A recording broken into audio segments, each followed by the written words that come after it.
Hello students, మీలో చాలామందికి UPSC ప్రిలిమ్స్లో ఎన్ని పేపర్స్ ఉంటాయి, ఎలాంటి సబ్జెక్ట్స్ ఉంటాయి, నెగిటివ్ మార్కింగ్ ఉందా లేదా రిలేటెడ్ ఇన్ఫర్మేషన్ మనం ఈ వీడియోలో తెలుసుకుందాం. ఎందుకంటే before preparing for any examination knowing about exam in detail is a very much essential. ఒకసారి మీరు ఈ వీడియోలో చూడండి. మనకి యూపీఎస్సీ ప్రిలిమ్స్ ఎగ్జామినేషన్కి వచ్చేసరికి 2 పేపర్స్ ఉంటాయి.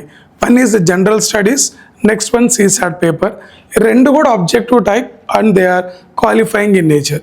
మీరు జనరల్ స్టడీస్ పేపర్ తీసుకుంటే దీంట్లో polity, economy, geography, history, science and technology and environment plus current affairs, these are the major subjects. మనం పాలిటీకి వచ్చేసరికి దీంట్లో గవర్నెన్స్ కూడా సమ్ పార్ట్ అనేది యాడ్ అవుతుంది. Then you come to the geography, Indian geography and world geography. History, both ancient, medieval, modern and art and culture. These are the 4 subjects commonly we called history. But logic is, if you are good in ancient and medieval, you can easily complete art and culture.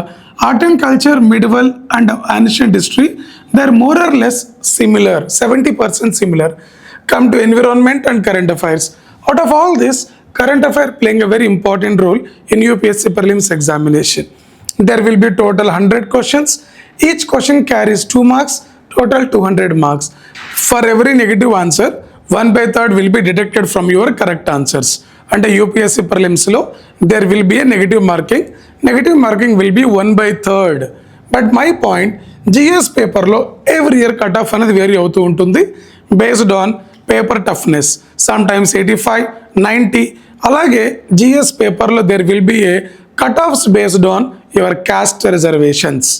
Next paper మనకి CSAT, civil service aptitude test అంటాము.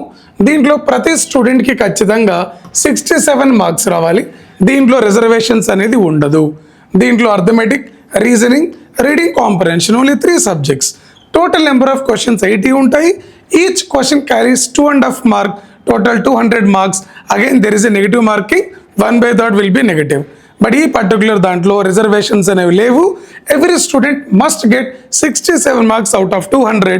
మీరు CSAT qualify అయితేనే మీ GS పేపర్ని UPSC correction చేయడం start చేస్తుంది. దాంట్లో కూడా qualify అయితే your qualifying for mains examination. Thank you all.